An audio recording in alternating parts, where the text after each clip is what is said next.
Amazing. Well, thank you for your patience. We know there are a couple panels that just got out, so we don't have a panel chasing us out, so we'll be able to do everything we want to try and do. So this is the authentic abilities panel. This is really important because, unfortunately, representation for disabilities in film has always been a challenge. Thankfully, some of the filmmakers up here today have done some amazing work that makes it, frankly, more interesting to watch these films that sometimes can be really difficult. And we're going to talk about that today. So I'm going to give a brief introduction of why I'm here, and then I'm going to pass it on down the line.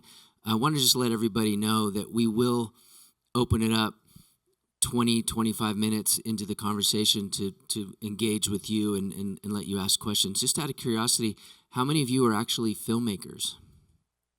Okay. Yeah, so we be able to have conversations with you. That's what this is really about. So really quickly, I'm an author, I guess, which is why I'm sitting here now. I wrote a book called Filmmaking for Change because I started gravitating towards movies that had some social relevance to them. I started in the film festival space literally 31 years ago down the hall with the Sundance Film Festival. We screened here, and now they're in LA, if you didn't know that. But we were here for 30 years. And then I was at AFI, and I did a couple other festivals. But what I really started gravitating towards were films that had something to say and some social relevance to them. So I kind of fell into the documentary space. I went back into filmmaking and then did Filmmaking for Change. So the last few years, I've been really helping filmmakers get their movies out into the world and help them create the right toolkits and discussion guides and curriculum and make sure that people see them, because as you'll learn today, these movies can only create change if people see them, right? So they have to have opportunities for exhibition. Okay, so enough about me. Jen, tell us about you. Okay. Hi, everyone. I'm Jen Greenstreet, and I'm a filmmaker and the founder and CEO of an organization called Just Like You Films. And we are a nonprofit and film studio, and our mission is to create a kinder, more compassionate world through the power of storytelling. And we have 15 films in our catalog. We have shorts, we have features, narrative, documentary. We even have an immersive film, which I love. And then we have 4 films in our slate. We are constantly developing new projects. We're looking for like-minded filmmakers to create movies that will make real change in the world. I came upon this. I came to this as in my last life, I was a lawyer. So I was advocating for change in the courtroom as a prosecuting attorney. I did that for about 10 years. I prosecuted mainly major crimes, 45 jury trials, 450 litigation of felony crimes. And then for the last 20 years, I've been advocating for change through filmmaking. Our most recent projects that we're looking to world premiere here pretty soon is a feature narrative film called Rise and Shine. And it is... Oh, you did? That's great. That's so awesome. And it's called Rise and Shine, and it is it's based on the true story of a teenager that lives with cerebral palsy. And then we also have the May Contain series, which is a multi-format series. And in that series, we have a feature-length docudrama that we're looking to premiere also here pretty soon, hopefully around May, which is Food Allergy Awareness Month. And then we also have in that collection, we have a short narrative piece and then a short virtual reality film. So. Okay, let's stay on the filmmaker track. Tara, tell us about your film and your background. We'll come back to the exhibitor in a moment. Hi, is this on? It's fine. Okay. Hi, I'm Tara McIntosh. I am an actor, producer, writer, acting coach, teacher. You cook too? No, I'm not very good. I do all the things, and I started as an actor. I still am an actor. I was in theater in New York for a really long time and started in musical theater and then worked on some new plays and indie films. And I found a group called Zeno Mountain Farm, which is a camp for people with and without disabilities. And we get together every year in Vermont to make an original musical. And also they have a short film camp.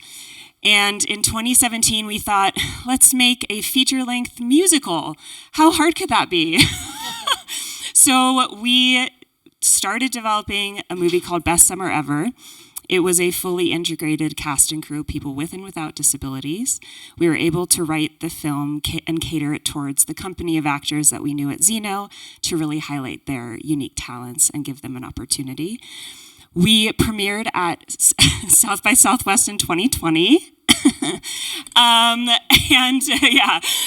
It was really a bummer. But we ended up, a friend of mine who's also here, who Isaac knows, Andrew Pilkington, and I were writers on it. I was a producer, casting director, on-set acting coach. We got the Final Draft Screenwriters Award at South by, which was really amazing. I then went on to collaborate with that director from that movie, Mike Randa.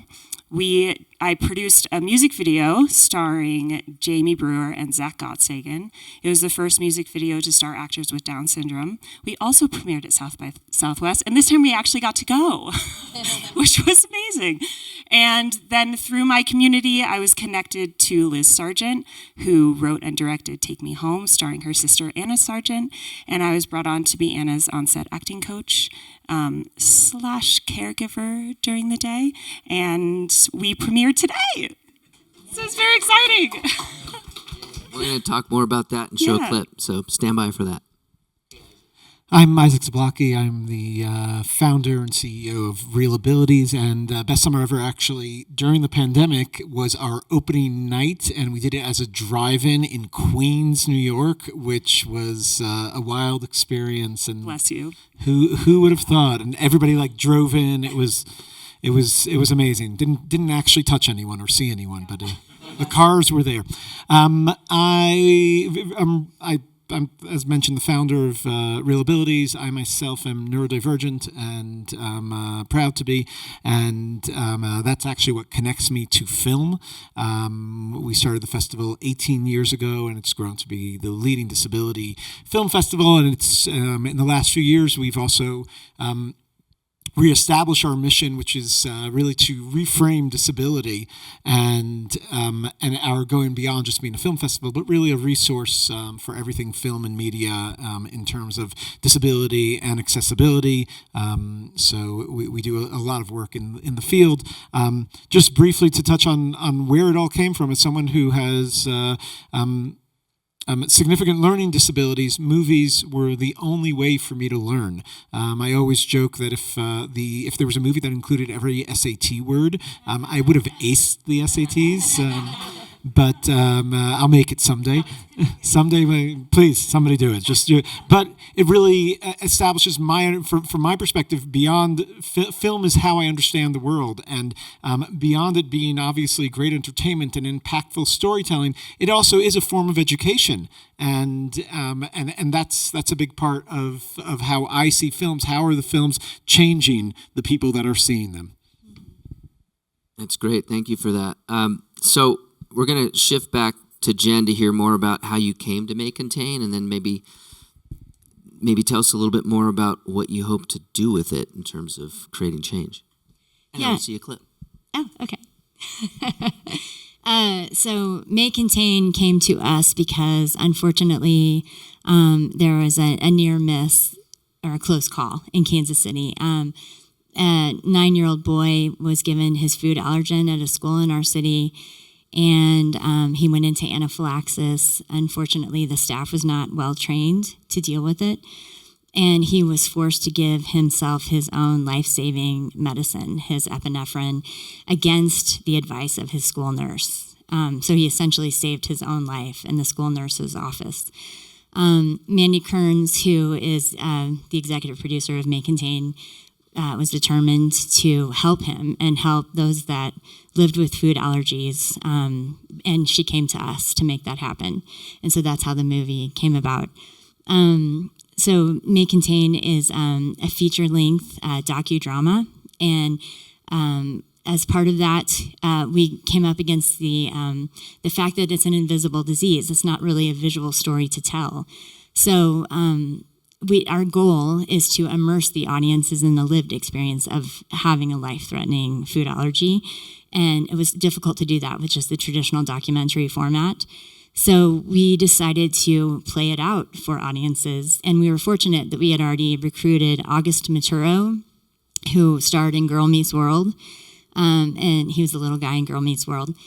And he lives with a life-threatening food allergy. And I talked to him and his mom about, scripting a little short film within the documentary.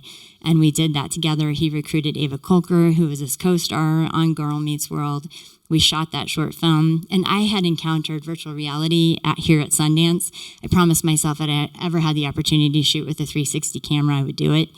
So when we shot that short film, we broke it down, then we brought in the 360 and we shot every scene in 360 as well. So you can put on a Meta headset and be dropped into that birthday party, and it's kind of a choose your own adventure. If you look to your left, you stand in the shoes of the child that lives with food allergies. If you look to your right, you stand in the shoes of the child hosting the birthday party. And then you actually witness an anaphylactic reaction in that 360 environment. So that was an incredible experience. Okay, well, why don't we see a clip? Can we show the May Contain? Yeah. Oh, where is it?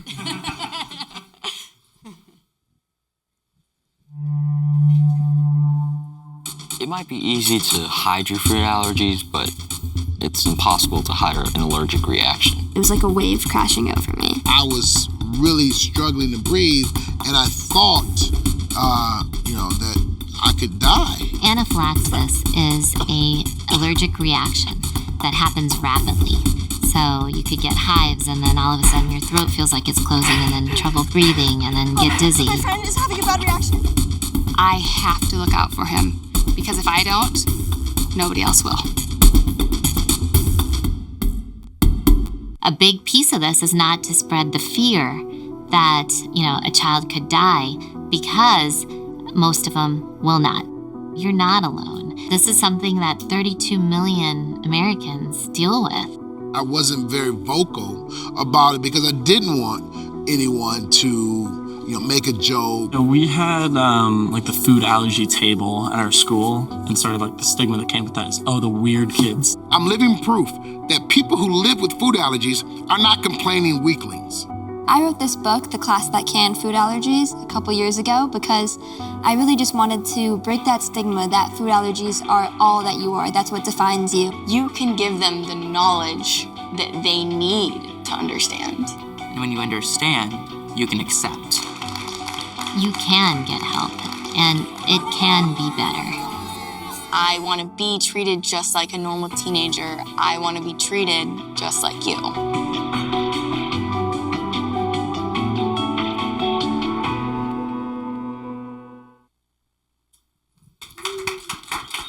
Amazing. So tell us just a little bit, because you covered a lot of bases with those 3 movies, right? So you had to work with experts, you had to work with talent, so kind of doc, kind of scripted, hybrid. Maybe talk for a couple minutes about how that worked and what was... Yeah. It's a lot of different hats. I actually approached documentary work like I did my trials when I was a prosecuting attorney. So I go in and interview the subjects and the experts like I would for a pretrial conference, and get them ready to kind of preserve their quote-unquote testimony on camera. But I always ask the same question of everyone, because the goal is to represent the community. I want this product to be the gold standard. I want everyone in the community to be able to point to our film and say, you want to know what my life is like? You want to know how to be a good friend to me? Watch this movie. That's our goal. That's our Oscar, So I asked them, what are the 10 things that you wish everyone already knew before you walked into a room that would make your life easier? And then I build from there. And so I build through the interviews, I build through the script. And we use a technique called an eye direct. I don't know if you guys have ever used one of those. It's a system of mirrors, because I feel like it's really important to break that fourth wall and include the audience in the conversation. If you're talking off camera, you can be a fly on the wall. You can make judgments. You can make comments, But if you're looking, if I'm talking to you right now, that's a totally different feeling when you're consuming that as an audience. Yeah, it's tricky. Okay, we're going to shift back to Tara to tell us a little bit. We talked a little bit about your work with the talent as well, and maybe you could talk a little about your work with Anna and the coaching. Sure. So I've had a lot of experience working with actors with disabilities, but I come at working with actors the same way, disability or not. Start really simple, started with the text. Before I got to Orlando, I just poured over Liz's script, knowing that a lot of it was going to change in the moment, but so that I could really understand Anna's character, where she is in each scene. I'm sure there are other actors in the room who understand breaking down a script beat by beat, and where she starts at the beginning of a scene and then where she ends. When I got to Orlando, Anna and I got together, and she's playing a version of herself. The film is based on Liz and Anna's real life, and while she is a fictional character, she is playing herself with her name. So it was important to me to help her separate and differentiate between herself and Anna in the movie. So as we went through each scene, we made a little list of what are things that are different about Anna in this scene than they are about you in real life, so that at the end of the day, we could come back to Anna in real life versus Anna in the movie. And we were also filming in her own home. So it was really important that she had something to come back to at the end of a take that was difficult or a long day. I then had about a week and a half of rehearsal with her before we started filming. I want to call out Liz for trusting me completely with Anna. So Anna and I got together, we started playing games because my work as a coach, I feel like everyone is nervous. Actors are nervous. We want to do a good job. I'm a stranger, so let's get silly together. We played her favorite music, which is Milo Manheim, who I had never heard of before. We had a lot of dance parties. She and I got together in my hotel room with an actor friend of mine from New York who happened to have moved to Orlando, and he was free. I said, will you come be the other actor? And so we got to rehearse every single scene that she was in the movie. She's a very somatic actor. Memorization is hard for her. So Liz and I talked about how do we get these scenes in her body? And while she may not remember the lines, she will be able to remember what they feel like or what the scene is about. So we just drilled each scene over and over again. We had so much fun. I have really funny videos of us in that hotel room. Actually, I should have shared one because it's I have her practicing the scene that you're about to see today. And then when we got on set, Liz and I experimented with giving her an earpiece. Since memorization is hard for her, I would be able to prompt her if she forgot a line or help her with blocking. So I was always on the other side of the camera, either watching the monitor or watching Anna. And it really came down to not only understanding the ways in which I could support her and where her strengths lie. She is a brilliant improviser. She is one of the funniest people I've ever met. She did not need my help with that. Where she did need my help was remembering what chair to sit in, or maybe an emotional shift in a scene. So I was really there to help her, to help guide her, especially through emotions. She's a very naturally caregiving person. So especially when something was about the other actor, she was so receptive to it. So the other actors also played a really big role in how we worked with Anna. It was a learning curve, but once they understood, they could also help us get from Anna what we needed. And a lot of times, if Anna was struggling with saying a line, or maybe forgot what chair she needed to sit in, the guy playing her dad could say, no, Anna, sit over here in character. And it just helped us get her to where she needed to be. So everyone on set was really working together to support her. I worked very closely with our accessibility producer, Cassie Palmasino. She and I got together and looked at the entire shooting schedule, planning out Anna's days, seeing what days were going to be really emotionally draining. How can we prepare ahead of time? Then I would work with our first AD, Andrew Harrington, throughout the day, kind of get a sense, okay, Anna's having a blast, so she doesn't need a break today. Or Anna seems really tired. Can we get 30 minutes after lunch for her to lay down? And then everyone on crew would just shift or adjust in order to give her that time. So it was really a group effort in supporting her. And as the day went on, we started with an in-ear piece, and then we scrapped it because we started to notice she would be waiting for my cue. And then she wasn't getting to be her authentic self. So I would either be, behind the camera letting her do her thing, or sometimes I was crouched in between the car seats at her feet so that I could help prompt her if we were shooting in the car. So it really depended on the day. I operate under, when I'm working with actors, do they need more time or do they need help? And with Anna, it was a delicate dance of, do I give her the opportunity? Does she know where we're going? Or does she need a little bit of help? And by the end of it, she really was so independent and really didn't need me, which was amazing. And she was loving being number one on the call sheet by the end of it. Yeah, we're going to talk about the coming of age thing Yes. in a few minutes. But do we have the clip for Take Me Home? Great, thank you.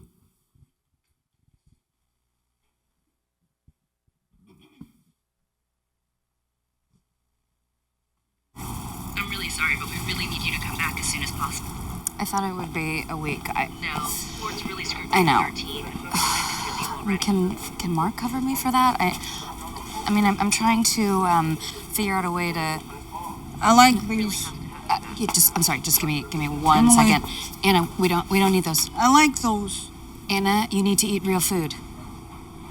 Those are good, Em. No, Anna, come on, let's go. I'm getting myself, Em. Oh yeah? How are you gonna pay for it, Anna? I don't know. Anna, no, we don't need these. Okay, you need to listen. Come on. Sorry, I'm here. No, what? I'm getting myself.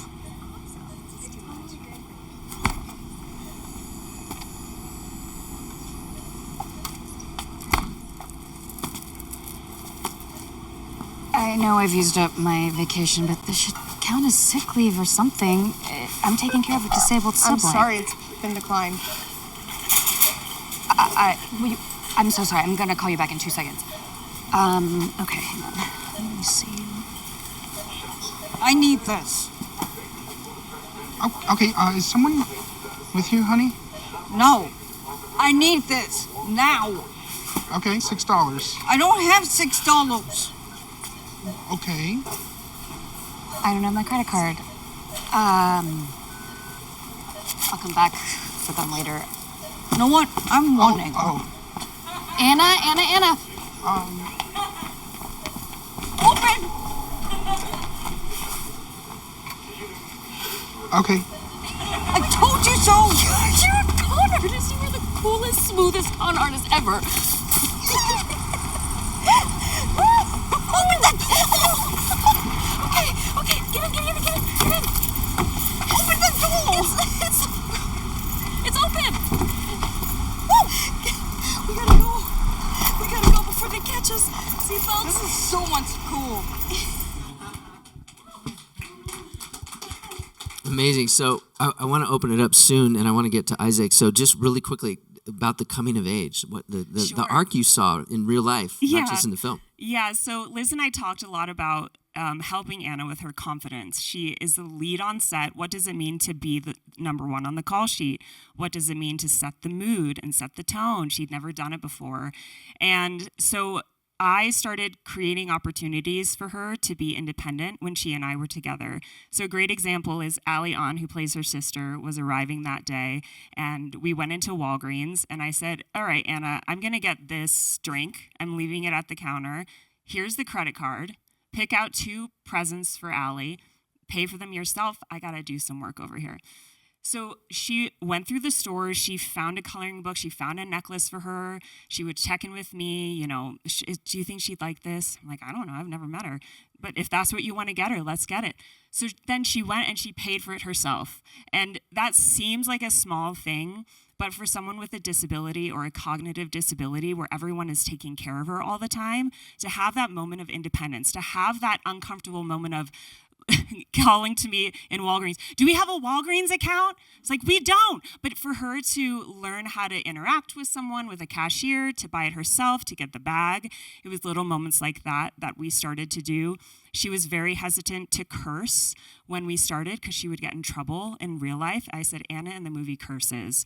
You have permission. Now she has been walking up and down Main Street, handing out her stickers, saying, fuck yeah, to Riz Ahmed.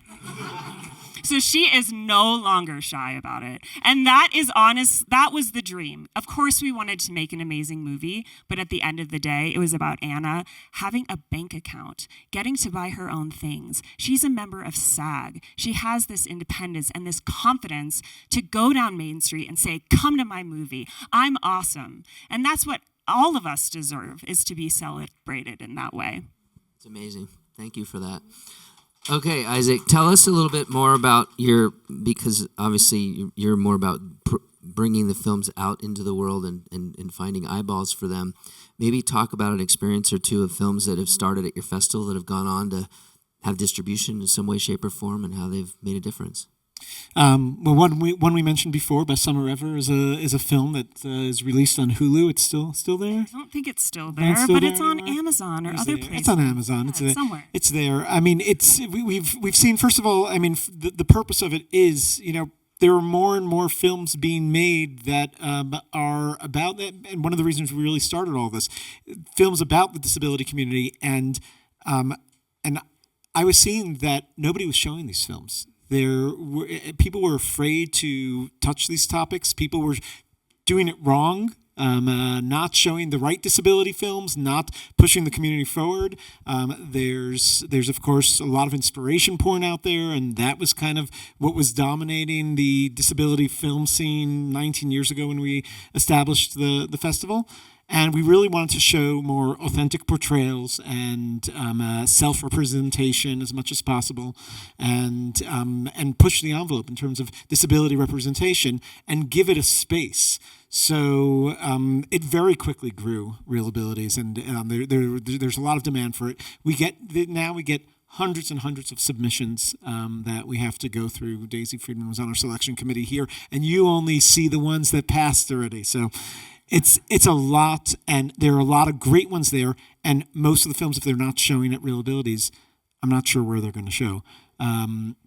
Sundance takes a couple every year, and it's really, there are not enough spaces to present these films, and we believe in also presenting them right and with the same level of authenticity in terms of the representation of these films. That means making it as accessible as possible, having a team that works from within the community, and we were established with partnerships from the disability community that came together and helped make sure this was right for the community too, and at the same time bridging gaps with the mainstream. We want to make sure that people from the mainstream are not going to come to this festival and think that that this is a disability experience, but rather simply an inclusive experience that's accessible to everybody and will work for everyone. And just real quick, I think you said something about having massive accessibility for the festival in New York, right? Didn't you say something like 20 or something? We try to push the envelope in terms of accessibility, and are always from the beginning. It's been I never see people say I'm fully accessible, and I don't understand that term, because you're never fully accessible, because you're always taking things to a new level. So we're looking for new creative ways to create an inclusive experience at our main venue in New York. We have to find a venue that has at least space for 40 wheelchair users. We have that constantly at screenings. I dare you to go find one. In New York City, like the best theater has 5, and we're ADA compliant, and they're very proud of themselves. And we want to make sure that it's, in terms of the design of the festival, we want to make sure that we're not setting it up in some classroom in some university and saying, here, we're a film festival. We want to give the same experience that you'll get at Sundance, which sometimes screens at classrooms at schools, but to really give a theatrical experience. So we really work hard to find the right venues. We, of course, caption audio description is required for every single. At the very beginning, our first year, we only showed one film with audio description because it was about the blind community. And then I said, wait a minute. We need the blind community not to have to come to the door and say, is this one audio described? All these films are for the blind community too, even if it's not about the blind community. And we very quickly had to, of course, raise the funds. It's not easy to do this, but make sure we made the commitment that every single film will be not fully, but will be accessible to our standard, and continue to look for new ways. We have I'll share one more thing. We have a streaming site on Real Abilities where we just launched a one-of-a-kind accessibility widget, I'll call it. Maybe that's not a good word. An accessibility option there that allows people who are neurodiverse it was designed specifically for this community, but it actually serves everyone, to watch the films, all the films on the streaming site, to watch them in the environment that is comfortable for them. So say I'm somebody who likes only watching animated films. You could turn the film into animation.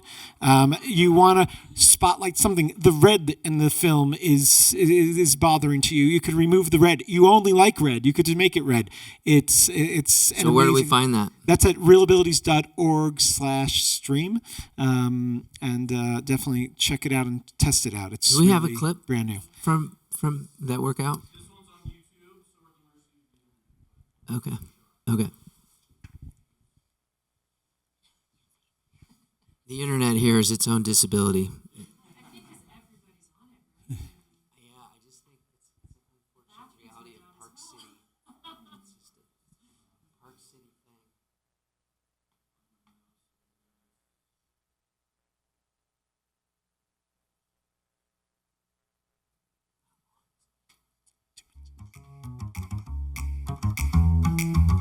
I'm really excited to be presenting this year's festival, which is the result of 17 years of hard work. Real Abilities Film Festival New York is the world's largest showcase of disability-focused cinema. With a bold and inclusive lineup, the 2025 festival brought stories from around the world to our backyards, spanning New York City's 5 boroughs and beyond. Real Abilities is honoring Marissa Bodie for her role in Wicked. We were thrilled beyond to be a part of such a groundbreaking film, and the inclusion it created for people with disabilities is going to open doors for actors for years and years to come. The Real Abilities 2025 Spotlight Award recipient, Marissa Bodie.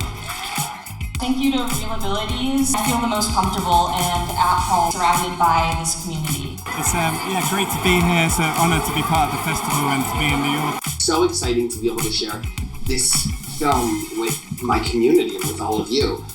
You know, I've been to so many film festivals and I haven't been nervous. This one, I'm terrified because this is your film. This is the world premiere of our documentary.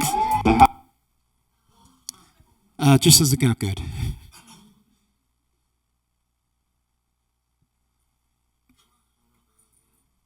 You get the taste of it. I think that's amazing. Okay, so we're gonna just get 2 more quick comments, and then we're gonna open it up to Q&A. But I wanted to maybe just jump back to Tara for a moment. Tell us what you know, because obviously it's going to continue to grow.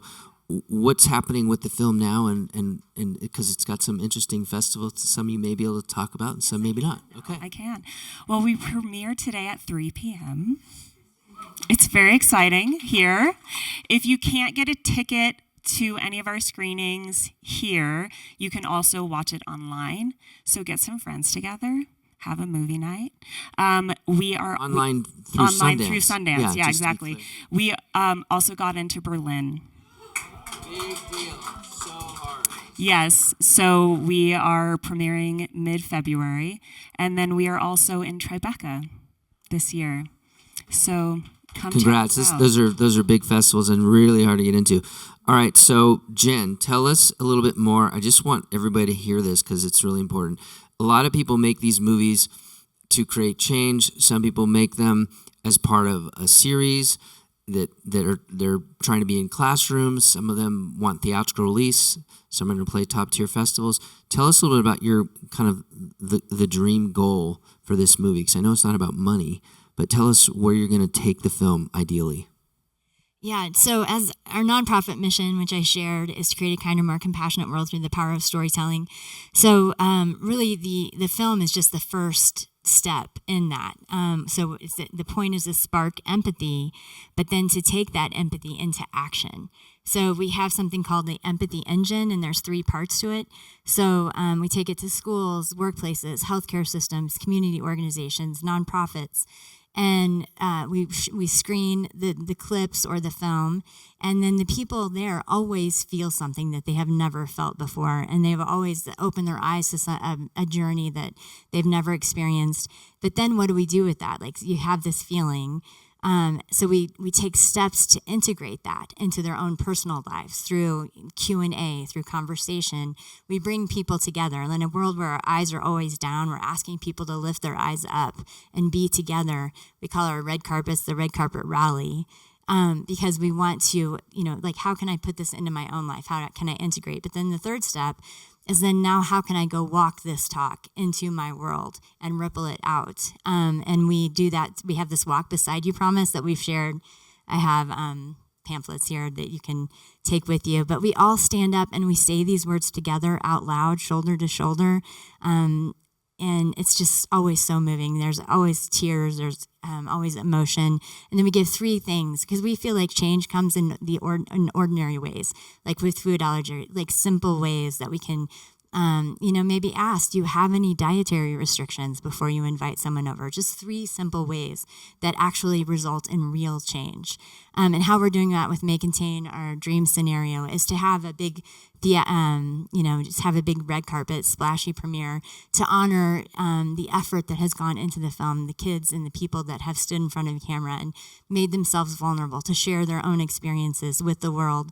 But then to also activate that throughout the country. We're going to activate people on the ground with food allergy organizations to host their own screenings in their own cities and give them a template to follow, bring people together in real life, and then follow that up with the empathy engine. Take that out into the communities in a real way, into the schools.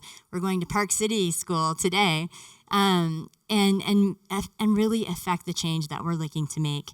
And then going for the consumer to direct to consumer on. John is helping me with that. He's unbelievable. And I paid her to say that. Yeah, going to the VOD. And then we also have a relationship. AMC Theaters has distributed our films in AMC Theaters nationwide. Our anxiety and depression film was filmed in all the major markets, in some markets for over a month. So that's a wonderful partnership that we're also going to activate with May Contain. So please look for the movie at AMC Theaters. Please go with your friends and family. Please look for the screenings. Tell us the website. It's maycontain.org. It's May Contain. And your company? JustLikeYouFilms.org. JustLikeYouFilms.org. Amazing. Yeah. Can I cut you off there? Thank you. So tell us just really quick, because we're getting tight with time, some of the other programs that you have besides just the festival. So Real Abilities has grown into a whole another beast. It grew very quickly. First of all, we're in other cities. After it goes to New York, it goes to other cities. And we have developed programs. Like it's packaged, so any city can take it on and do a taste of Real Abilities, a full-out festival. Don't jump right in. Do a taste first. And we've, in the last 5 years, have established an industry summit. This was really based on demand. We were getting so many questions from an industry that I think is very interested and doesn't know exactly how to work with disability that we set up a summit to address as much as possible and really go beyond the 101 and to dive in deep, not to have those same old conversations about how to make audio description, but to really talk about more sophisticated ways of looking at the disability community from the authentic approach once again. So we do pitches there. We have an award for rough cuts. So we engage both the filmmakers community and we talk about the entire ecosystem of the arts world and disability in terms of accessibility, in terms of just that authentic representation that we're looking for, and really try to dive in deep. And I, as somebody who works in this 24/7, am always wowed by the conversations, and I'm like taking notes and learning new things. We also have an educational program because, as I said, as I started off saying, films are a form of education. The New York City Public School has leaned into Real Abilities to use our films and educational programs in the actual schools. But more importantly than teaching the children, I'd say, it's teaching the adults. So we actually take our short films. We have now 17 past years of amazing shorts. Daisy Friedman's short is one that gets shown a lot, and we take them to corporations. We take them to the workplace, Real Abilities at the workplace, and it's, I promise you, the most entertaining HR event that any workplace ever has. We make sure to have important conversations and talk about changing culture, and that means culture at work too, to make sure that disability is more included. And if you're not seeing them on the screen, you're not going to see them in your workplace either. Amazing. Okay, so thank you all. We'll wrap up in a few minutes after the Q&A, and we'll remind everybody where you can find us. But we've got about 15, maybe 20. I think we can go a little over, I was told, so we're good. So we're going to give you a microphone. So raise your hand if you have a question. You're speaking to the mic because they are recording this. We want to all hear it. Yes, go ahead. Hi, my name is Simone Brazzini. I have a production company called Vibes Video, and my focus is on what I call radical authenticity through queer, BIPOC, and neurodiverse voices. And I sort of feel connected to all of you because I've submitted to Sundance, I auditioned for Rise and Shine, and I actually watched Best Summer Ever a million years ago. I saw 2 screeners for Real Ability and filled out things through Ben Renan, if you know who that is. He contacted me. He was like, hey, you want to help with putting together Real Abilities? And I got a screener of Best Summer Ever, so that's kind of crazy. But anyway, my question is, as more disability films start to come up and what I call intersectionality films start to come up, how can I, a young filmmaker, find funding for a film that not only is focused on neurodiverse communities, but also trans and Latina? I feel like there's so many marginalized identities, but it's my truth. And so it's hard to find other intersectional communities in that way. And I've been in development for 5 years and submitting to to grants and labs and stuff, but I'm still young and still learning. So I would love to get some wisdom of how to keep rising up and knocking on doors when people are always ooh, that's too much, I don't want to listen. I'll give you a few ideas really quick, and then I'll tell everybody that I have a Substack called On the Circuit. And there's tons of information and resources there about festivals, distribution, and financing. But there's 3 ways, really. Jen's a pro at the whole investor side of things, and there's also fiscal sponsorships. You can get donations and tax write-offs. But I think one of the most overlooked opportunities for filmmakers, especially in the documentary space, is to not necessarily just be looking for investments, because frankly, most of them don't make any money anyway. So it's just a sucker that's going to give you money. It's really about the cause. And the truth is there are, in every single cause, there is a number of groups and organizations that support it. So the trick is to find those organizations and reach out to them and partner with them. Because if you do, whether it's a crowdfunding campaign or you're just doing a link to a donation platform like E2AC or Creative Visions or Atlas, there's a bunch of them. It's their memberships that are going to drive the eyeballs and the donations. So it's really about partnerships. And then it's a different panel, but the idea of distribution too, talking to these partners and building socials and generating awareness for the idea early days, not when the movie's done. But there's a lot of opportunities through equity financing or equity crowdfunding and then the donations. So I don't know if anybody else wants to throw something out, but that's... I'll throw out one more resource that relates to everything you were saying here, is that Real Abilities also serves as a nonprofit. We serve as a fiscal sponsor for films. So that's one place. I know that there are many, many more. Yeah. Yeah, and we're kind of at the beginning of it, but have been supporting quite a few films just to start off.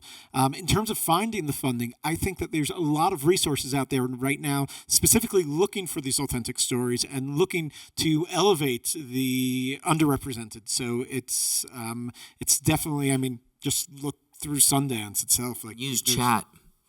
They're your friend. They could tell you a list of all these organizations that have given to different causes and different groups. All right, are there any other questions? I had a question. You guys all have it figured out? Yeah. I had a question. Tara, I heard you mention that while you were filming your movie that there was an accessibility team there to support. How do we make something like that a must-have instead of a nice-to-have on any set? Yeah, that's a great question. So from what I understand, because I came onto the project late, is that they had baked it into their budget. So when they were going out to financiers and investors, they said, yes, we could make this movie for less money, but in order to set Anna up for success, this is what we need. So from the get, they included it. And I think I've found that it doesn't just help Anna. It helped everyone else on set. So making that argument that, yes, it is in order to make sure this actor has access, but we also had a makeup artist who used a wheelchair. And because we were thinking ahead, she wasn't put into a space that was inaccessible for her. And Cassie, who was our accessibility producer, also reached out to every single person in the cast and crew to ask if they had any needs that we should be aware of. So I think just bake it into your budget from the beginning. That's what I would say. And I'll add on to that also for accessibility for the film, bake it into your budget. When you're all filmmakers here should be thinking about making your film accessible from the very beginning. Real Abilities creates that accessibility for films, and we supported the accessibility for Take Me Home, both the short and now the feature version. But you should have it there before us. It should be there for when you're submitting the film to festivals. It should be there from the very beginning, and that should be part of every budget of every film. It's by the way required if you're planning on releasing theatrically, it is required to have those assets. Yeah, and something that hasn't really come up a lot today, but I think is important, is the idea of as soon as you have the idea, get the socials and get the URL for the website and start promoting it there.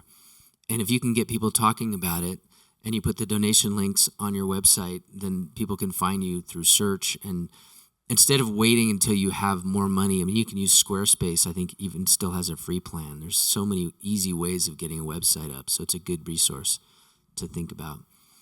Any other questions? Yeah. Outside of the film festival, when it comes to other distribution, especially like eventized distribution and theatrical, how do you work with accessibility in that? Is there people that you've worked with or people that you've found that are helpful to be like, hey, if we're going to be distributing in this city or this event or at this organization, let's make sure that they have blah, blah, blah, blah, blah, et cetera, because I don't know, we're trying to distribute something that's like that.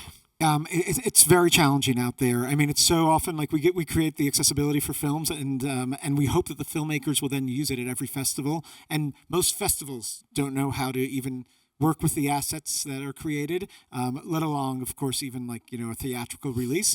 You asked before about films that have come out of it. There's a great film, Good Bad Things, that is available on Hulu right now, and in some other spaces. And they did a very creative theatrical release and eventized things throughout the country, and were trying their best with accessibility. And definitely hit a few roadblocks along the way. AMC Theaters is not always the best for accessibility, and they were hoping that this would show them that they need to really improve. We have on our website, on realabilities.org, we do have a lot of resources, and there's a lot of amazing technology out there. I'm going to throw one out there right now that we love using. I think it's called Listen for All, and it's for your audio description. It lives in the cloud. It connects to your phone. We actually use this for all of our films at Real Abilities itself, and have also the Insight, the site at the theater.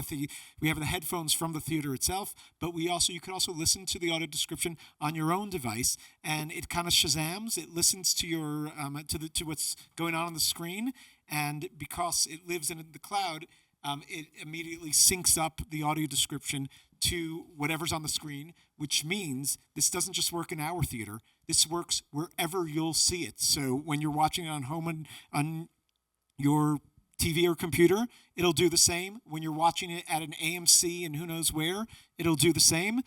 It won't work on a flight because it has to actually hear the sound. So, but it's an amazing tool, and there's technology now for almost anything, and I'm happy to dive in deeper for other accessibility aids. I'm curious, when you talk about assets, can you just describe that a tiny bit more? And then if we're talking about, so I'm in development for a feature about a 15-year-old with Down syndrome. If we're going to plan, what did you call it, an accessibility coach or whatever, like what kind of budget, what's it covering, and then what are these assets that we should be planning for now? I'm correcting myself. It's called Listen Everywhere, the program I described before. Assets, I mean, the key assets that are often required, and a lot of film festivals also are starting to require these, are captions and audio description. Use them. Don't be afraid to show them. Show your movie with open captions. And if you're a director, make sure you've actually approved it all. Make sure you're approving the captions, because captions can kill or make a joke, can kill a moment. And the same way you look at the sound design, or listen to the sound design and look at the color correction, look at all the accessibility that goes on. Those are the main ones in terms of assets that I think are standard for requirements. I talked to the folks from Take Me Home about another one that I'm seeing in Europe a lot, which is a descriptive channel that helps somebody with a developmental disability, for instance, be able to follow the film. By the way, it'll help kids too. It describes certain things that might be complicated within the film, and that's something that hardly exists in America, but it's in a lot of other spaces. But I think those are the key ones. Okay, I want to make sure I remember what you asked me. So it was about, can you repeat it? Like the accessibility. Yes.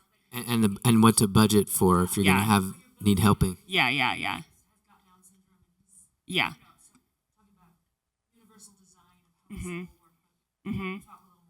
Sure. So I wasn't involved with the budgeting of the film because I was hired to come in as Anna's coach. But what I will say is it all comes down to the needs of that particular actor. So having a conversation with your actor, I'm sure you have already, about the ways in which that they need support, and looking at, with Anna, she had a caregiver every night who would sleep with her because she can't be on her own. So the rate for the caregiver was included in the budget. Particular food that she needed, because we were working with her family, it was a little bit different because they knew everything that she would need to be set up for success. But I always encourage people to just have those conversations, like open conversations. Mistakes are going to happen. I was going to say that too, as many people as we had on the set and as many people who had this experience, we also still made mistakes, right? Like there was a rug that I didn't see that Anna tripped over and she skinned her knee, and that really sucked, but we made it through, and it was a learning moment for me of, God, I missed it. I wasn't looking out, and I have so much experience with this. I've been a caregiver. I've been in this world for a long time. So giving yourself some grace, but I think it all comes down to communication. And I think speaking with people like at Real Abilities or Cassie Palmasino, who worked with us, there are a lot of resources. I'm happy to connect you because she would have a better understanding of how they worked everything into the budget, because I was very tunnel vision, Anna actor mode. So I wasn't really involved in those conversations. Yeah, and I can speak to this too, because with Rise and Shine, we had accessibility coordinators. And this is kind of, a lot of times you don't have a big budget for these films. And I think, if you have the budget, you can treat them like a producer and give them a producer line item. But what we did with Rise and Shine is we came on as producers, and it's a really wonderful way to recruit the community around the film early. So we got everyone in our community that Down syndrome, autism, cerebral palsy, and we just put out an email and said, would anyone like to volunteer their time on our set to be an accessibility coordinator? And we created a schedule, and people signed up for times, and we made sure they were trained, we made sure that they were responsible, and we were always there on set with them. And her family was there as well. Her mom and her dad were there. But that was a great way, because now they are always liking our social media posts. They're asking, when is this going to be premiered? It's just a really easy way to get people involved on the ground floor and to like do it without spending a lot of your budget on it, which I hate to say that because it's valuable and they should be paid, but it's one way to get it done. And Anna had a wonderful experience.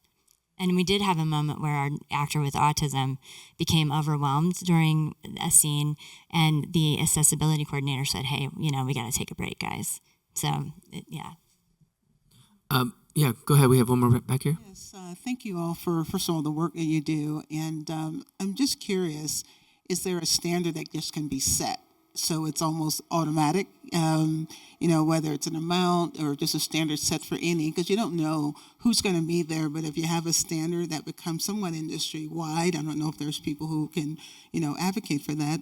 But it sounds like you're doing a pretty good job of it already. So maybe just being able to pull those resources and just having it as a standard. Has that been considered, or is it done? Because I'm hearing different things, but yet it makes so much sense given where we are in the world. Thank you. I mean, there is accessibility coordinators is a very fast-growing field, and that's something that is standardized. I mean, Hollywood's using it.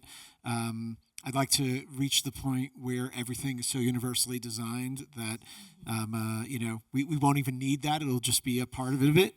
But till then, we're still working to make sure that everyone has access, and that's what's key. Yeah, and I think the hard part for that question is because I've straddled the independent world and the studio world, and studio rates are a lot different than independent rates, and a lot of these types of movies that we're talking about up here are made for such a low budget that to have a standard, even I think we're paying $249 a day for our actors for a low budget experimental, which is less than half of scale if it's a studio film over $1 million or whatever. So I think standards can be set, but I also think it depends on what category of film it is, if that makes sense.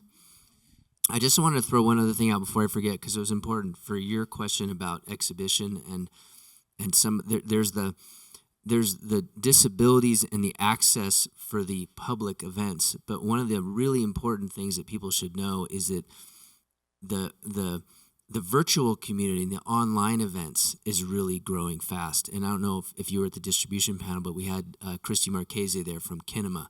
She's amazing. So you can Kinema, gather. So sometimes you're going to have these screenings or road shows and people can't get to them, right? So I do think tying in a virtual exhibition is part of the game. And you can still I have a client now that had a film available online if you had the link and you had to buy the ticket for a certain number of weeks, and then there was a scheduled Q&A, so you could still have the filmmakers come and talk and sell merch and do all that stuff as a scheduled thing. So even though it's great to see a movie with a group, but you can also have people host parties and all that. So just want to make sure that was clear. I think we have time for one more. Yeah, go ahead. Just sort of tagging onto that, and Isaac, what you said about doing like a tour road show, but how do you, like my lead female actress is in a wheelchair, I've got 5 different actors with disabilities.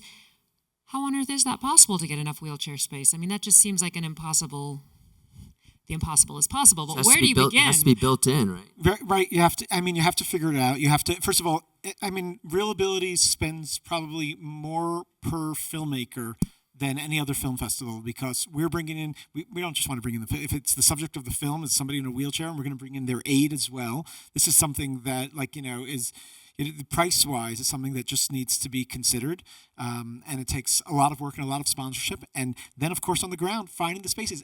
Everywhere we go, sure, we're accessible, and then that means that the wheelchair user has to enter through the back alley up some sketchy ramp, and then sit in the back, and that's their accessibility. So it's not just not taking anybody's word for it. The ADA is a very, very much a starting point. You want to actually go beyond being just compliant, but actually looking to see how is this the most accessible space? How can we look at this beyond the basics?